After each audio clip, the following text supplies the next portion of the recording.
आपका स्वागत है। मैं हूं आपके साथ ब्रजेश चौक से। आज मुद्दा है अफसर का सियासी बयान, मदरसा और गीता पर घमासान। जी हां, एडीजी राजा बाबू सिंह का मदरसों में नैतिक शिक्षा के तौर पर गीता पढ़ाने का सुझाव अब राजनीतिक बहस का केंद्र बन चुका है। आमतौर पर प्रशासनिक अधिकारियों से यह उम्मीद की जाती है कि वे संवैधानिक सीमाओं के भीतर रहकर काम करें और किसी भी धार्मिक या राजनीतिक बहस से दूरी बनाए रखें। लेकिन जब एक जिम्मेदार पद पर बैठा अफसर सार्वजनिक मंच से इस तरह की बात करता है तो सवाल उठना लाजमी है। बीजेपी ने इस बयान को सकारात्मक बताते हुए समर्थन दिया है, जबकि कांग्रेस ने इसे अफसरों के राजनीतिकरण का उदाहरण बताया। इस पूरे विवाद ने एक बार फिर कई सवाल खड़े कर दिए हैं। उन सवालों को भी हम उठाएंगे, लेकिन पहले देखिए रिपोर्ट।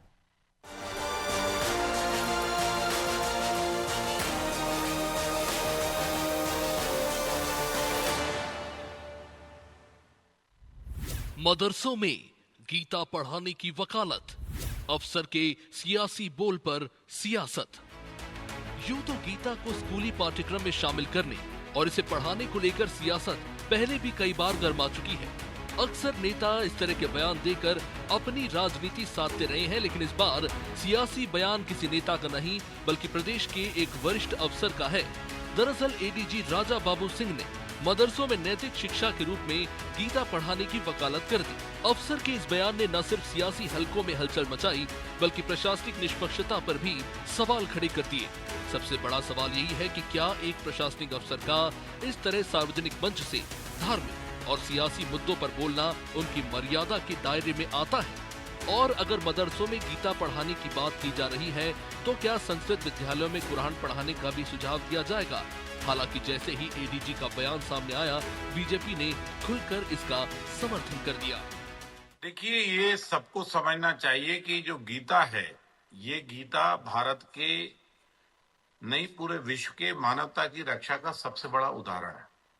और गीता से लोगों को आत्मबल मिलता है, गीता से सामाजिक समरसता पैदा होती है, गीता से अन्याय और अपराध से लड़ने की प्रवृत्ति पैदा होती है। और गीता जो है वो सब में समाविष्ट है। जब आप हिंदू बच्चों को मदरसे में बुलाकर उर्दू पढ़ा सकते हो तो मदरसे में गीता पढ़ाने में कोई परेशानी नहीं है। और आजकल तो तभी सभी लोग गंगा जमनी तहजीब में भरोसा रख रहे हैं।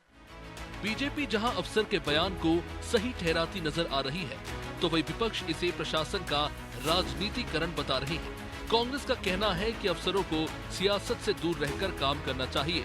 और क्या कुछ कांग्रेस ने कहा, वो भी सुनिए। पुलिस का काम है प्रदेश में बिगड़ती कानून व्यवस्था को सही करना। लाइन ऑफ ऑर्डर जो गड़बड़ा चुका है, ध्वस्त हो चुका है, उसे सुचारू रूप से चलाने की आवश्यकता है। और मैं ये समझता हूँ मध्य प्रदेश की पुलिस या आईपीएस राजा बाबू की बात करें तो ये भाजपा के टू स्किट बनने के लिए अपने आप को झोंक दे रहे हैं। इस तरह के बयान दे रहे हैं जो भाजपा जिनका समर्थन करती है, भाजपा इस तरह के बयान देती है या हथकंडे अपनाती है या बंटवारे की राजनीति करती है या नफरतें फैलाने का काम करती है, उसके टूल्स मैं समझता हूँ आईपीएस को तो नहीं बनना चाहिए। वैसे देखा जाए तो अफसरों को निष्पक्ष और तटस्थ माना जाता है। उनसे उम्मीद की जाती है कि वे किसी भी राजनीतिक या धार्मिक एजेंडे से खुद को दूर रखेंगे। मदरसे और संस्कृत विद्यालय दोनों की स्थापना का उद्देश्य अलग अलग है और उनकी शिक्षा पद्धति भी उसी उद्देश्य के अनुसार तय की जाती है। और यही वजह है कि एडीजी राजा बाबू सिंह के बयान को अब सियासी भाषा के तौर पर देखा जा रहा है। सवाल ये भी उठ रहा है कि क्या अफसर किसी को खुश करने की कोशिश कर रहे थे या फिर ये बयान भविष्य के किसी राजनीतिक पटकथा का हिस्सा है। फिलहाल अफसर के एक बयान ने सियासत को फिर से गरमा दिया है। लेकिन असली चिंता ये है कि अगर प्रशासनिक अधिकारी भी सियासी भाषा बोलने लगेंगे तो फिर निष्पक्ष शासन की रेखा आखिर कहां खींची जाएगी? ब्यूरो रिपोर्ट, अनादि टीवी।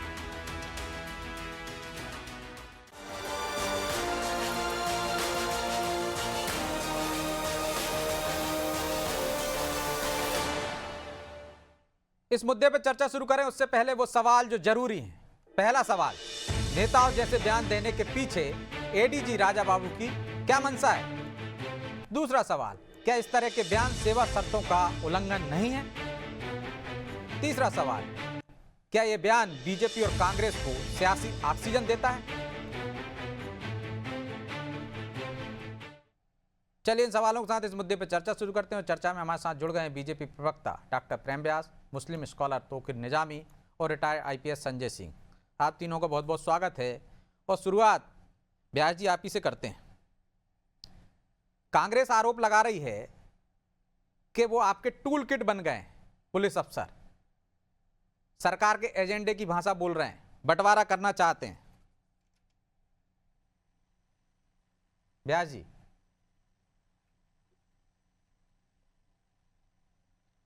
व्यास जी सुन पा रहे हैं आप मुझे?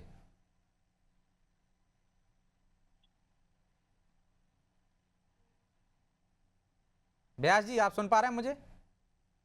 जी ब्रजेश जी, आ रही है आवाज आ रही है।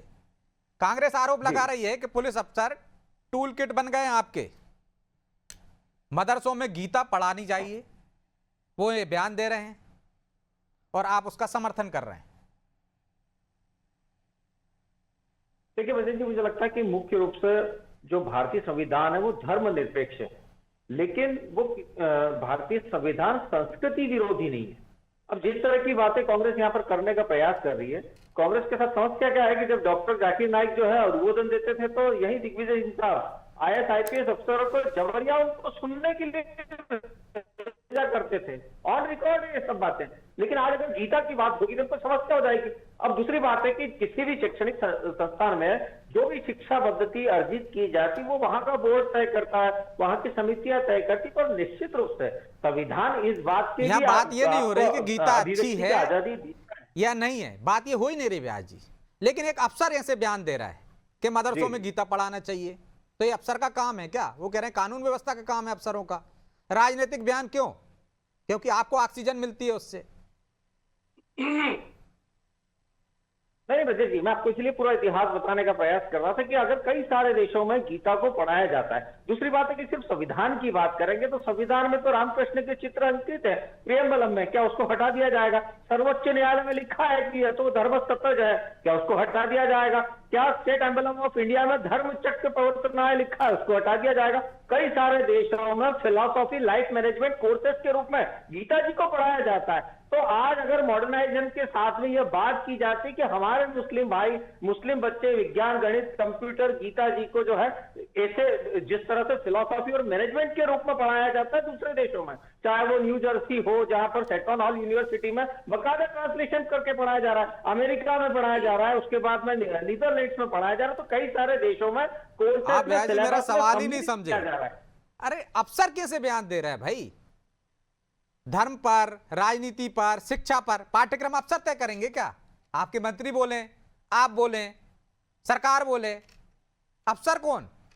इससे तो कल को कोई और अफसर बोलने लगेगा साहब कुरान पढ़ाने लगी है, तो फिर कोई कार्रवाई नहीं होगी। नहीं ब्रजेश जी, उनका जो बयान था वो शैक्षणिक सांस्कृतिक संदर्भ में था। उन्होंने कोई किसी के ऊपर बयान थोपा नहीं था। शैक्षणिक सांस्कृतिक संदर्भ के तहत अगर एक IPS अधिकारी बयान दे सकते हैं तो मुझे लगता है इसके पूर्व में उन्होंने कहा था, और उनकी मंशा के अनुरूप अगर फिलोसॉफी के रूप में अगर पढ़ाया जाता है तो ये उचित देना है। अब गीता तो जीवन मूल्यों को, नैतिक अनुशासन, कर्तव्य को सिखाती है ना। अगर जो बच्चा रहता है, जो प्राइमरी क्लासेस में पढ़ता है, वे वहीं से इन सब चीजों का अध्ययन अगर करेगा तो मुझे लगता है कि सकारात्मक संदेश देने का प्रयास कर रहे हैं। मतलब उनकी मंशा ठीक बता रहे हैं आप? कोई एजेंडा तो नहीं है उनका, राजनीति पे तो नहीं आना चाहते, आपकी गुड लिस्ट में तो नहीं आना चाहते?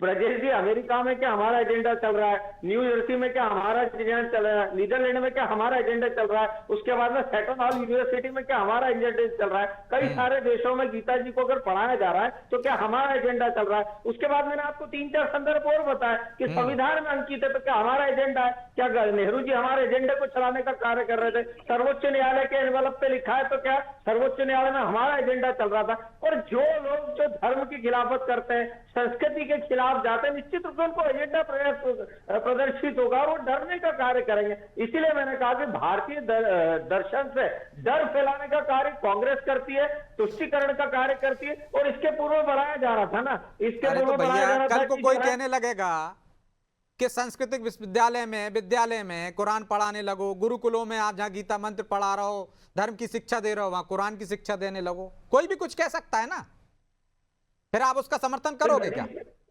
ना ना ब्रजेश जी, वो तो मैंने कहा आपसे कि मदरसा बोर्ड है, उसके लिए जो उनकी समिति वो तय करेगी क्या पढ़ाया जाए क्या ना पढ़ाया जाए। और मुझे लगता है कि जिस तरह का अभी का जो समय चल रहा है, निश्चित रूप से उन्होंने शैक्षणिक मतलब आप मान रहे हो ना सांस्कृतिक गलत संदर्भ में बयान अपने दिया, बयान दिए। गलत बयान दिया, उनको ये बयान नहीं देना चाहिए मैं था। तो कह रहा हूँ ना ब्रजेश जी, शैक्षणिक सांस्कृतिक संदर्भ में अगर कोई बयान दिया तो उसको सकारात्मकता के साथ में लेने की आवश्यकता है। उसके लिए मैंने कई सारी चीजें कोड करी, कई सारे देशों में उसको सिलेबस में पढ़ाया जा रहा है, मुख्य सिलेबस में स्थान दिया जा रहा है, ट्रांसलेशन तक किया जा रहा है। अब मुझे ठीक। बताइए एक और चीज ब्रजेश जी, उसके बाद आप ले लीजिएगा, चक्रवक्र रामायण है और ये तो औरंगजेब के परिवार के द्वारा लिखी गई। उसमें लिखा है कि रुखसत हुए वो बाप से लेकर खुदा का नाम, राहे वफा की मंजिलें अव्वल हुई तमाम। तो वो भी हमारे एजेंडा चला रहे थे ना उस समय। ठीक। जिस तरह के अगर प्रश्न किए जा रहे तो वहां से लेकर अभी तक सब एजेंडा है, लेकिन भारतीय संस्कृति और मूल दर्शन की खिलाफत अगर कोई करेगा तो निश्चित रूप से वो सेक्युलर घोषित कर दिया जाएगा। तो तौकीर जी उसे धर्म से क्यों जोड़ रहे हैं? उन्होंने एक बयान दिया है, उसे सकारात्मक लेना चाहिए। जी बिल्कुल, मैं सभी को प्रणाम करता हूँ, अपनी बात को आगे बढ़ाता हूँ। मैं ये कहना चाहता हूँ कि आदरणीय, मैं निहायत अदब के साथ आपसे ये कहना चाह रहा हूँ कि ये बात अगर मुंशी प्रेमचंद जी, राजा मोहन राय जी, राजा या राम मोहन राजेंद्र राय जी। प्रसाद जी हम्म ने बात को अगर ये कहा होता तो शायद ये लोग उसी मदरसे से पढ़ के निकले थे और ये लोग बात को अच्छे से समझते थे, लेकिन इन लोगों ने इस बात के लिए नहीं कहा। और अजीत डोभाल जी जो माननीय प्रधानमंत्री जी के राजनीतिक सलाहकार हैं, उन्होंने वो भी मदरसे से पढ़ के निकले, उन्होंने इस बात के लिए नहीं कहा। मुझे लगता है कि ये जो अफसर लोग हैं, इनके जो रिटायरमेंट का बिल्कुल जब नजदीक आ जाता है तो फिर ये नहीं, रामेश्वर शर्मा तो कह रहे हैं कि यदि हिंदू बच्चों को मदरसों में उर्दू पढ़ा सकते हैं तो गीता क्यों नहीं? रामेश्वर शर्मा कह रहे हैं हिंदू बच्चों को उर्दू पढ़ा सकते हैं मदरसों में, तो गीता क्यों नहीं? देखिए, रामेश्वर शर्मा जी के बातों पर कोई भी आता नहीं है। वो जानते हैं कि वो इस तरह की अनर्गल बातें करते हैं। मैं रामेश्वर शर्मा जी से कहना चाहता हूँ कि फिर गुरुकुल में कुरान क्यों नहीं पढ़ाना चाहते? शिशु मंदिर जितने भी तुम्हारे विद्यालय हैं वहां पर कुरान क्यों नहीं पढ़ाना चाहते? देखिए, जितने भी धार्मिक धर्म ग्रंथ है वो सारे धर्मों के, चाहे सिख हो, ईसाई हो, मुस्लिम हो, हिंदू हो, कोई भी हो, उनके धर्म ग्रंथ जितने भी हैं सब पाक साफ है। किसी भी धर्म ग्रंथ को कहीं भी पढ़ाए जाने तो में कह रहे सिर्फ एक बयान है उनका, ये तो तय करेगा मदरसा बोर्ड ना, पढ़ाना है कि नहीं पढ़ाना। मदरसा बोर्ड को तय करना है पढ़ाना है कि नहीं पढ़ाना। एक बयान है, उस पर इतना बवाल क्यों? बयान पे तो मैं भी कह रहा हूँ कि अगर ये बात APJ अब्दुल कलाम साहब ने कही होती तो भी हमारे समझ में आता, वो मदरसों से पढ़े हुए थे। लेकिन ये बात अफसर बाबू कह रहे हैं। अफसर बाबू, राजा बाबू को ये बात समझना चाहिए कि आने वाले कल में आपका रिटायरमेंट है। शायद आप भारतीय जनता पार्टी को, संघ को, RSS को खुश करने के लिए इस तरह की बाड़ी बोल रहे हो। अगर आपने ये कहा है तो फिर आपको ये भी कहना चाहिए था गुरुकुल से लेकर जितने भी संस्थान हैं, शिशु मंदिर, जितने भी संस्थान हैं, वहां भी हर धर्म के ग्रंथों को पढ़ाया जाना चाहिए, कुरान को पढ़ाया जाना चाहिए। तब तो हमारी बात समझ में आती है कि हाँ ये अपनी बात को सही बात कर रहे हैं। लेकिन इस तरह की बातें करना ठीक बात नहीं है। इसको अमल में लाना बहुत मुश्किल की बात है। आप समझने की कोशिश करें चौकसी जी देखिए, मध्य प्रदेश में आपने समझ लीजिए कि अफसर बाबू जितने भी हैं, ये सारे के सारे लोग सिर्फ और सिर्फ भारतीय जनता पार्टी और संघ RSS के लोगों को खुश करने के लिए इस तरह की बयानबाजी करते हैं, जबकि हकीकत में ये बिल्कुल नहीं है। वो कभी भी मदरसों में गए नहीं, कभी मदरसों में पढ़े नहीं। मदरसों में जो पढ़ाया जाता है उसके बारे में उनको कोई ज्ञान नहीं। तो ये बात को उनको कहने से पहले 10 बार सोचना चाहिए। और इन्हें मैं फिर कह रहा हूं उनसे कि मैं तो खुल के कह रहा हूं कि रामेश्वर शर्मा जी, अगर आपको सही में अच्छा लग रहा है, इनका ये बयान अच्छा लग रहा है, तो फिर हमारा भी ये बयान है कि आपके गुरुकुल में और जितने भी शिशु मंदिर है वहां भी कुरान को पढ़ाया जाना चाहिए। ठीक है, छोटा जवाब दे दीजिए व्यास जी। यदि बिल्कुल, गीता मैं पढ़ाई कहता हूं जाएगी तो बाकी जगह भी कुरान पढ़ाई जानी चाहिए। बिल्कुल, मैं तो स्वागत करता हूं इनकी बात को। राइट टू एजुकेशन के अंदर सभी संस्थानों को लेकर आना चाहिए। आज नजवी जी को यहाँ से घोषणा करना चाहिए कि राइट टू एजुकेशन का जो है पालन हम उन विद्यालयों में भी करेंगे जहां पर जो है हमने अभी तक उसको लागू नहीं करा। 1930 के बाद आप इतिहास की बात करेंगे, बहुत लंबा इतिहास है, कहां किस वित्त पोषी संस्थानों के लिए क्या निर्देशन जारी किए गए थे और किन कारणों से उनका जो है आज वो किस स्तर पर चल रहा है। तो मुझे लगता है बहुत लंबी बहस है, लेकिन सकारात्मकता ये है कि कई देशों में फिलॉसफी लाइफ मैनेजमेंट के रूप में पढ़ाया जा रहा है। रॉबर्ट ओपेनहाइमर जिसने एटम बम का आविष्कार करा था, उसकी जीवन जो लिखा था उन्होंने जीवन चरित्र के बारे में, उसमें लिखा था कि मैं एक समय पर अवसाद से ग्रस्त हो गया और गीता जी पढ़ने के बाद में मुझ में इतनी शक्ति आई थी कि मैं कुछ टेक्निकली आगे बढ़ पाया था। तो मुझे लगता है कि गीता जो है धर्म का, स्वार्थ का, कर्तव्य का और पालन का संदेश देता है और सभी चीजों का नैतिक मूल्यों के साथ में इसको पढ़ने की आवश्यकता है। जब आप एक खुद कह रहे हो कि सकारात्मक धर्म का संदेश भी देता है, तो दूसरों पर धर्म क्यों थोपना अपना? नहीं, एक गीता जी का सबसे शुरू का ही जो वाक्य है वो कि धर्म क्षेत्र कुरुक्षेत्र समवेता युत्सवा माम का पांडवश्च किम कुर्वती संजय। तो अब ये तो जो है धर्म और अधर्म के बीच की लड़ाई, धर्म जो सिखाता है वो किसी को मारना नहीं सिखाता। और गीता जी में जो लोग पढ़ते हैं, इसीलिए तो कई सारे चलिए, देशों में संजय जी पढ़ाया भी जा मेरे रहा साथ है। जुड़े हुए हैं, उनसे भी पूछ लेते हैं। संजय जी, क्या एडीजी राजा बाबू का ये बयान सेवा शर्तों का उल्लंघन नहीं है? क्या एक वर्दी वाले अफसर को इस तरह का बयान देना चाहिए? देखिए, ये उनका बयान किन संदर्भों में आया है उसके बारे में मुझे विशेष जानकारी नहीं है, परंतु ये एक सत्य बात है कि हमारा देश जो है भारत सर्वधर्म समभाव का देश है और यहाँ पे सभी भारतवासियों को एक दूसरे के धर्मों के बारे में जानना चाहिए, अच्छी चीज़ों को सीखना चाहिए और उसकी जानकारी जितना अधिक से अधिक लोगों को हो, मैं सोचता हूँ कि हमारे देश की एकता और अखंडता के लिए बहुत अच्छी बात है और इसमें पहल की जाना चाहिए। तो सभी से पहल की इसमें जाना चाहिए चर्चा ना, मशवरा। लेकिन कोई अफसर को इस तरह का बयान देना चाहिए क्या? मेरा सीधा सवाल था आपसे। देखिए, इसमें मैं क्योंकि आपको तो सभी धर्मों को समान देखना है ना। संविधान के अनुसार बिल्कुल, चलेंगे बिल्कुल। या किसी धर्म के बयान के आधार पर चलेंगे? किसी गीता के, Particular- कुरान के, बाइबल के? पर्टिकुलर किसी एक धर्म के बारे में कमेंट नहीं करना चाहिए। निश्चित रूप से उन्हें अपने पद की मर्यादा और उसको ध्यान में रखना चाहिए, किन संदर्भों में, किन संबंध में और किस संदर्भ में बात की जा रही है, उसका विशेष ध्यान रखा जाना जरूरी है। तो क्या मंशा हो सकती है? राजनीति में जाना है रिटायरमेंट के बाद जो आरोप लग रहे हैं? नहीं, देखिए, ये अपने अपने अलग की विचारधारा होती है और वही मैं नहीं, सबकी विचारधारा होती है, सबका धर्म होता है, सबका लेकिन धर्म होता है, अफसर अपनी विचारधारा सबको होती है। समान रूप से देखता है। वो संविधान का पालन करता है, वो कानून का पालन बिल्कुल। करता है। जो अधिकारी वर्ग होता है, जो कि संविधान की शपथ लेकर हम लोग जो कार्य क्षेत्र पे रहते हैं, वो सभी धर्म हमारे लिए बराबर है और सभी के बारे में हमें निष्पक्षता से ही जो भी कमेंट है वो करना चाहिए। तो व्यास जी, गलती की है, एडीजी को इस तरह का बयान नहीं देना चाहिए। फिर आप समान रूप से कैसे देख सकेंगे सबको, जब आप एक धर्म की पैरवी करेंगे? तो यदि यही बयान दिया होता उन्होंने कि कुरान पढ़ाई जाए, तो अब तक कार्रवाई कर दी होती आप लोगों ने।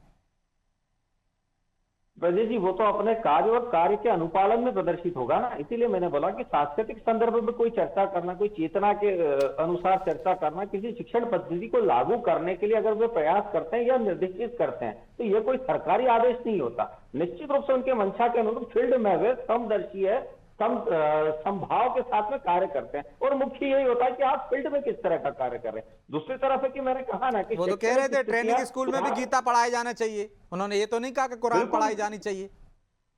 तो कल को कोई अधिकारी आएगा जिसको कुरान की आयतें पसंद होंगी, वो कहेगा कुरान पढ़ाने चाहिए साहब, उससे आपको सीख मिलेगी, तब भी आपका जवाब यही रहेगा। भाई, भारतीय संविधान और भारतीय विरासत जो है तो वो तो ग्रहण करती है सब चीजों को। हम तो अपने अंदर नहीं, संविधान इसकी इजाजत नहीं देता ना।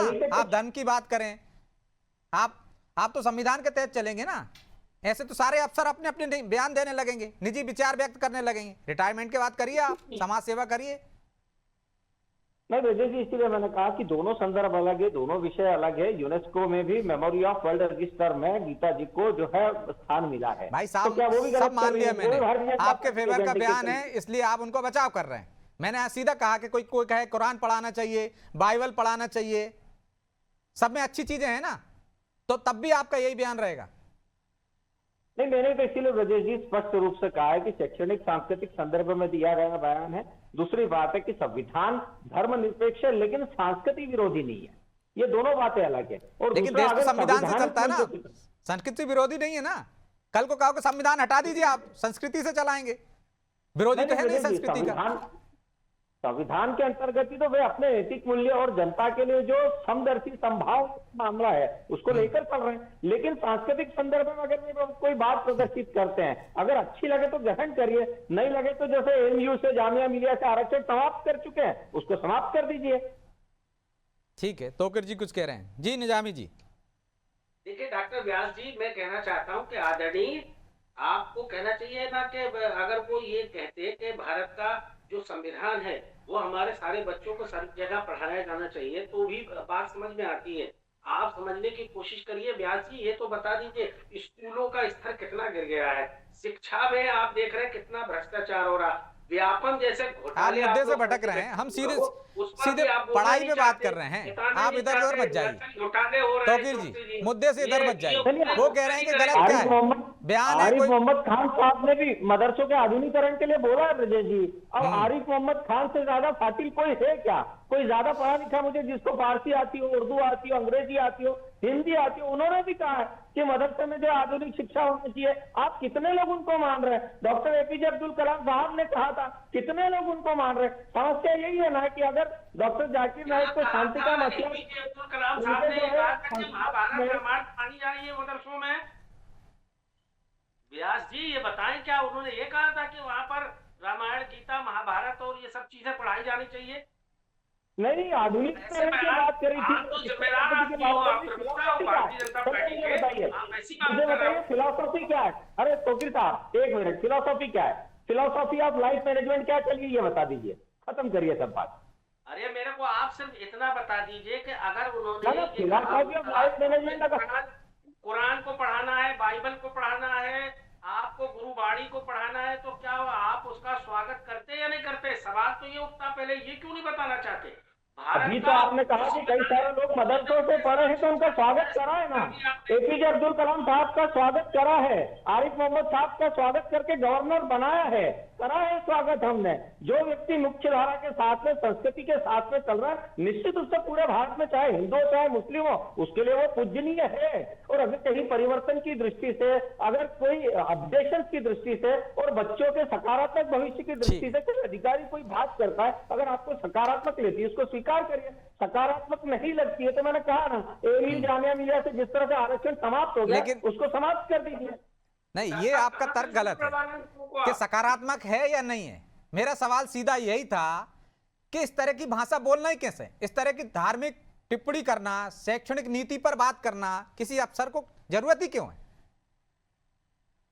भाई, भारतीय संस्कृति में ब्रजेश जी योग का स्थान है, संस्कृति का स्थान है, संस्कृत का स्थान है, गीता सबका का स्थान है, रामायण लेकिन की सबकी का। मर्यादा है ना भाई। ये मर्यादा एक अफसर मर्यादा तोड़ेगा तो की तमाम अफसर तोड़ेंगे। ब्रजेश जी, जब गीता जैसे धर्म ग्रंथों का अध्ययन कोई व्यक्ति करता है और निश्चित रूप से उसका फील्ड में आचरण उस अनुसार हो जाता है, वो समदर्शी और संभाव के साथ में देखता है और इसी चीज को प्रदर्शित कर रहे हैं। भाई, समदर्शी संभाव के लिए आप फिलोसॉफी पढ़ते हैं, यानी आप शैक्षणिक पद्धति में जो है परिवर्तन करते हैं नहीं कि हम कह रहे हैं कि हम उसको मॉडर्नाइजेशन चाहते हैं, तो समस्या किन लोगों को है? अगर गणित पढ़ाई जाए, विज्ञान पढ़ाई जाए, फिलोसॉफी पढ़ाई जाए तो समस्या फिलॉसफी पे किसी को दिक्कत नहीं है ना, लेकिन एक धार्मिक संस्थान में दूसरे धर्म की किताब पढ़ाने की पैरवी करना, इसमें दिक्कत होनी चाहिए ना भाई। उनको एक जरूरत है, वो पढ़ा लें, बोर्ड तय कर ले, गुरुकुल को चाहिए कुरान पढ़ाना, पढ़ा ले, लेकिन किसी अफसर का बयान देना क्यों? और एक बार नहीं, बार बार क्यों? छोटा सा एग्जांपल देता हूं, न्यू जर्सी में सेटटाउन हॉल यूनिवर्सिटी है, वहां पर कुछ अंश पढ़ाए जाते हैं जो अंश एक सकारात्मकता को अरे मैंने प्रदर्शित कहा करते मना हैं। किया भैया ना, मैं गीता खराब है अच्छी है इस पे बात नहीं कर रहा हूं, कहां पढ़ाई जाती कहां नहीं पढ़ाई जाती इस पे बात नहीं कर रहा हूं। पढ़ाइए ना, आपकी सरकार है, सब में लागू कर दीजिए। मेरा सीधा सवाल है कि एक अफसर का बयान क्यों? क्या कोई दूसरे धर्म का व्यक्ति उसके सामने जाएगा तो उसको नहीं लगेगा कि पक्षपात होगा मेरे साथ? उस पर निष्पक्षता कहां नजर आएगी भाई? ब्रजेश जी, पक्षपात तो तब होगा जब उसमें ऐसे अवांछित पहलू हो। अरे हो या ना करें, वो करें या ना करें, लेकिन किसी के मन में ये भाव तो आएगा ना व्यास जी। और आप उस अफसर की बचाव कर रहे हैं क्योंकि आपके मर्जी का बयान दिया है, वरना किसी और को दिया होता तब तक कार्रवाई कर देते आप अनुशासनहीनता की। भाई मुझे एक चीज बताइए ब्रजेश जी, क्या गीता धर्मांतरण का संदेश देती है? भाई किसी अफसर ने अगर बात करी है तो क्या धर्मांतरण के लिए प्रेरित करती है गीता जी? डॉक्टर व्यास जी, ये तो बता दें आप, कोई भी धर्म क्या बता ग्रंथ दें? किसी का भी हो, कोई भी इस तरह की शिक्षा या ज्ञान नहीं देता है।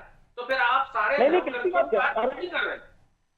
सारे मैंने धर्म आपको ग्रंथ कहा, आज नाम भी छोड़ करके बता रहा हूं मैं।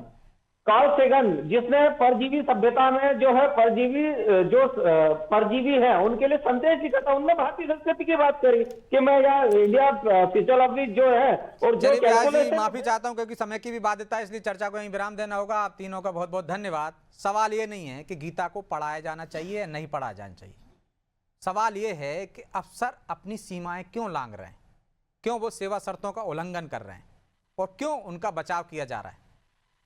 ऐसे अफसरों पर कार्रवाई क्यों नहीं? यदि सेवा शर्तों का उल्लंघन एक अफसर ने किया, कल को कोई कहेगा कुरान पढ़ाना है, कोई कहेगा बाइबल पढ़ाना है, तो फिर क्या इससे एक अराजकता नहीं फैलेगी? इस पर विचार करने की जरूरत है। बहरहाल मुद्दा तो है में इतना ही। मुझे दीजिए इजाजत और आप देखते रहिए अनादि टीवी। नमस्कार।